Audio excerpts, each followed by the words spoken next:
Justin here with Gro-Rite Garden, and in today's video, I'm showing you exactly how to grow tomatoes in raised beds. Let's jump in. First thing you're going to want to do is assemble your raised bed. Now, if you're using a Gro-Rite bed like I'm using in this video, they are completely bottomless, so it allows for maximum drainage. If you're using a bed at home with a solid bottom, make sure to drill some holes in it so water can escape. Then place your raised bed in a spot that gets 6 or more hours of direct sunlight. Next, it's time to fill your raised bed. Just keep in mind that only the top 10 or 12 inches needs to be the good stuff. And we'll talk about what that is exactly in just a moment. Items you can use for filler in the bottom portion of your raised bed include things like cardboard, logs and sticks, fallen leaves, and even grass clippings or pine straw. Tomatoes prefer a fertile, loamy soil with a pH of around 6.5.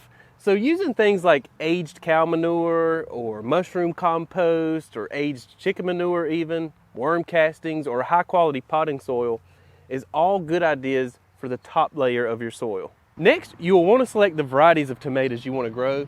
And basically, there's a lot of good ones out there, but it comes down to two types. There's determinate tomatoes and there's indeterminate tomatoes. Now, determinate tomatoes, as you can see, have a genetic quality that keeps them shorter, stockier. You can think of them as having a determined height. And in this bed, I've got some great ones. I'll give you Super Fantastic, Biltmore, Celebrity Plus, Better Bush, Bush Goliath. These are all great low maintenance tomatoes that you won't have to do a lot of staking and pruning with. But if you come over here, you can see there's also indeterminate tomatoes. And these will continue to grow and grow and grow until your first frost takes them out. And in this bed, I still grow them because there's some really great varieties like Mortgage Lifter, Cherokee Purple, Brandywine. Those are good heirlooms. I grow some hybrids too, like Big Beef. Just keep in mind with these type of tomatoes, there are going to be more staking involved because they get taller, and you will have to do some more pruning to keep them manageable. When it comes to planting tomatoes, it's a lot easier to go out and just grab some starter plants from your local garden center. You can grow them from seed, but just know that they take a lot of time and attention. And if you're new to gardening, this could be frustrating or challenging. So just go out to your local garden center and pick up a starter plant. When you plant your tomato plants is also very important. You're going to want to plant these after your last frost. And for us here in Shelby, North Carolina, that's usually about the 3rd or 4th week of April. And we have a long growing season here. So we can continue to plant these all the way up until July and even on into July because we don't have another frost until usually Thanksgiving. The most important thing is for nighttime temps to be between 55 and 70 degrees. There are many ways to plant tomatoes, and in this video, I'm not going to debate which is better, but I'm going to show you a tried and true method. You can just take your plant and pinch off the bottom portion of the leaves, because along the stem where you pinch those off, the nodes will produce roots and it'll make for a much more stable plant. And you're just going to want to bury it down deep into the soil. And just for good measure, even though we have good soil here, I like to throw in some more compost, some fresh compost. This is actually a lobster compost. It's got a lot of calcium in it, and tomatoes love calcium. It helps their fruit not to rot later on. And I will throw in a little bit of starter fertilizer. This is Biotone. It's got a lot of great ingredients to get your plants off to a great start. And I'm just going to cover up the soil around the base. And then I'm going to plant tomatoes about 18 to 24 inches apart.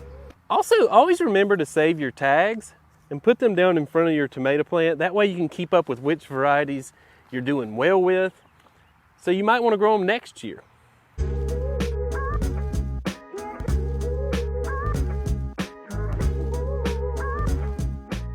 Later on, when these tomatoes are starting to flower, it's a good idea to go ahead and fertilize again with something like a tomato tone.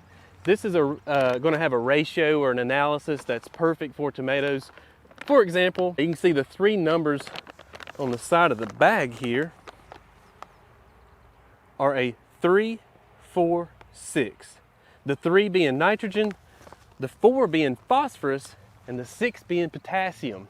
And that's going to be perfect for these tomatoes. Now, if you have something that's more balanced, like a triple 10 at home, go ahead and use that, as that works great too. But then you're going to want to fertilize one more time when you start to have little tiny green tomatoes on them. So probably twice more throughout the season. Next, make sure to water your newly transplanted tomatoes very thoroughly. Get rid of all those air pockets and really get your tomatoes off to a good start.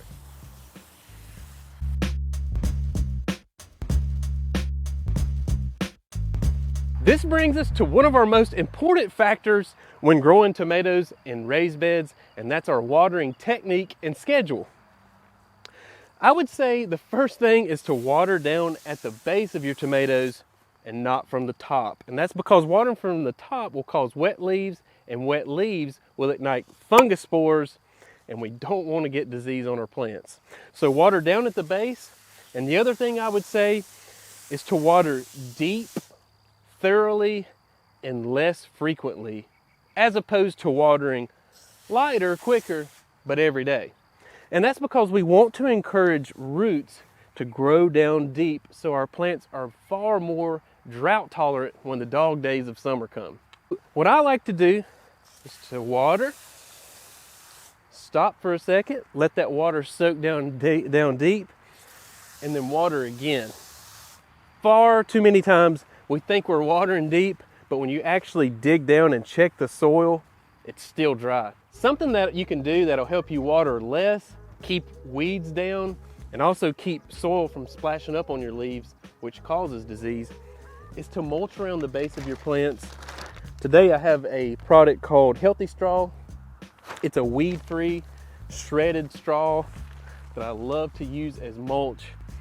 Now, if you don't have this, feel free to use something like a shredded hardwood mulch, or you can even use something like pine bark nuggets or even pine needles. But I especially like this stuff because I just leave it in my raised bed and it breaks down into compost as time goes on. Let's talk about staking your tomatoes. You definitely don't want to let them just crawl along the ground. You got to get them up off the ground. And there's no better way to do that than with tomato stakes, cages, or even cattle panel at times works as a great trellis system.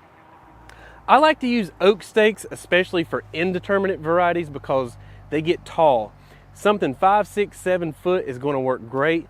For indeterminate varieties that stay smaller, bushier, like these right here in this raised bed, I could have very well used these tomato cages because it's not really going to outgrow the cage. The other important thing is to go ahead and start staking your tomatoes early on. And this is so you don't disturb the root system.